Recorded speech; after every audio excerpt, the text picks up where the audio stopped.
What is a mutual fund? Hey family, welcome back to my channel. My name is Matt. If you're new here, welcome. If you're a returning family member, thank you. Guys, remember to like, subscribe, turn on post notifications, do all that fun stuff for me. I very much appreciate that. Guys, remember there's gonna be a $100 gift card giveaway on this channel. We'll talk about that in the end. And let's jump into this video. Oh yeah, guys, remember, also my Instagram's linked down below. Today we're gonna start a new series on kind of a what is series on just different topics. We're gonna go from finance and the 4 main points of this channel: health, wealth, love, and happiness. So we'll kind of we'll do what is on all of them. But today we're gonna start out with what is a mutual fund, because I know those other videos can be overwhelming about like the 7 levels of investing, what the stock market is, what this is, what that is. I feel like we should take it to a basic level. Doing one thing at a time will help you, because you do one thing at a time, you learn one thing at a time. I think that should be implemented in schools too, but that's a whole different story for a whole another video.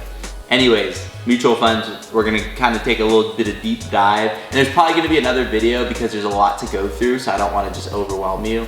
But yeah, let's get into it.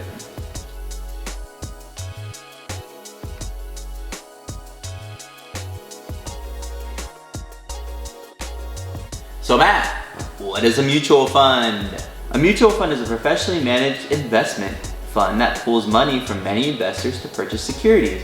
The term is typically used to be in the United States, Canada, and India, while smaller structures across the globe include the SICAV in Europe, an open-ended investment company in the UK. English please, Matt, please, English. I got you.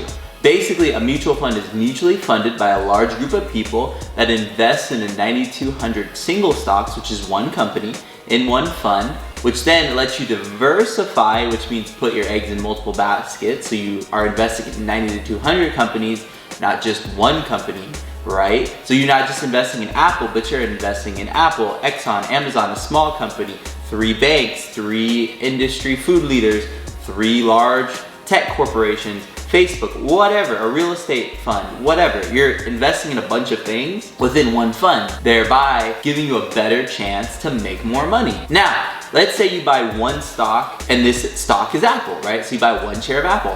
All right, guys, so let's say you have 1 share of Apple, right? If Apple goes down, your share goes down. If Apple goes up, your share goes up, right? In a mutual fund, so if you have a group of 90 companies or 100 companies, and you have 1 stock that went down, 5 stocks that went up, well, you made money, right? So you don't have to rely on just one company. Why would you want to just rely on one company for your whole investment portfolio? That's not wise. You get to rely on multiple companies, therefore making you more money, because some of them are gonna go up, some of them are gonna go down. It's better than just relying on one company. Would you want to rely on one company, or would you want to rely on 100 companies for your future and your investments? I'd rather rely on 100. That's why I'm so pro mutual funds, because it diversifies you, spreads your eggs in multiple baskets, multiple companies, and keeps you diversified and safe, and you can make more money because you're not just relying on one stock, right? So one stock technically can go up, 100% or whatever, but it also can go down 100%, so you can lose everything.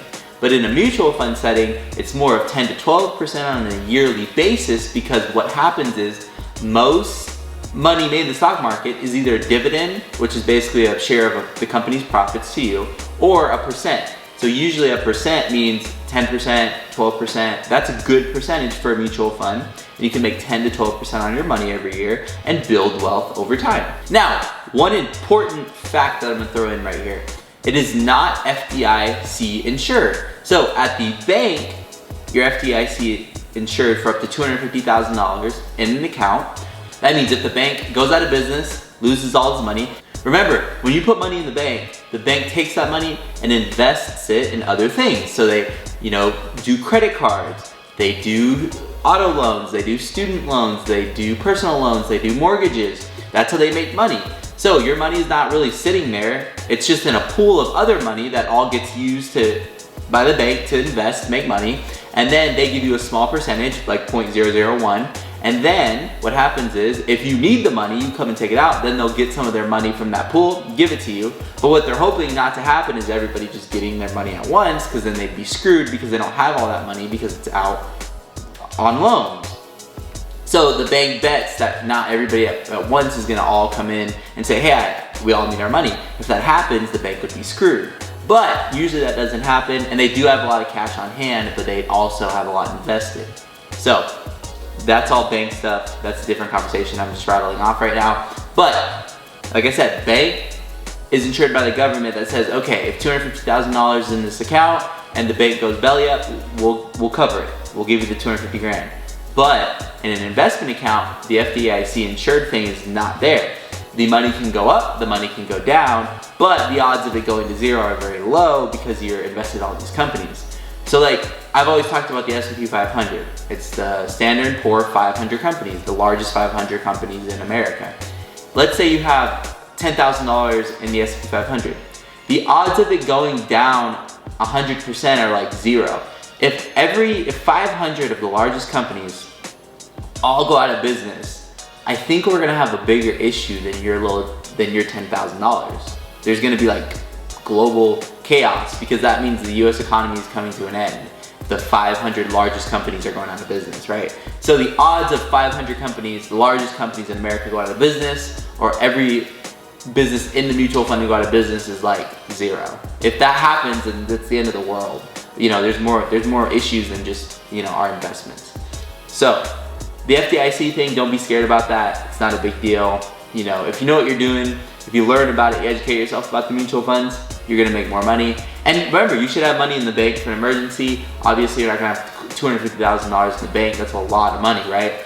You know, maybe you have $10,000 in the bank or $20,000, but 250, you're good for that for the bank. But FDIC Insurance does not carry over to the mutual fund, which is very important to understand, because I think that's one of the lost things in the investment world. Nothing is backed by the government. It's all your personal liability, but that's okay because the odds of everything going to zero are very low. Now, how to actually open a mutual fund. You either go to one of these companies. You can go to Fidelity, you can go to Vanguard, you can go to Charles Schwab. Those are the big three. You can go to BlackRock, open up a mutual fund. These are investment companies, large investment companies, and then you can open a brokerage account or a Roth IRA or a traditional. Remember, traditional Roth is just a retirement account, and brokerage is just a normal investment account that you can access at any time. And the retirement accounts you can't access till 59 and a half. Remember that? Play it back a couple times, write it down. So, you got all that, right? So now, when you go there, you just put your information in. You give them your social, you give them your date of birth, you give them your address, everything. They have to know all that for tax purposes, so it's not a scam. It's legit. Everything's good there. Then once they have all your information, they create you an account, and then you can start buying mutual funds. We're gonna go over different types of mutual funds in a future video. If I did that right now, it'd take too long. So that video is coming up soon. And that's kind of the basics of mutual funds, like Mutual Funds 101. So that's what a mutual fund is. All right guys, remember, $100 Visa gift card giveaway on this channel. Remember to like, subscribe, turn on post notifications, do all that fun stuff for me. Thank you so much. And like I said, we're doing 1,000 family members. My Instagram's linked below, so go check me out over there. All right guys, that's all for today's video. Remember to continually work to become the best version of yourself. And we'll see you guys in the next one. Peace.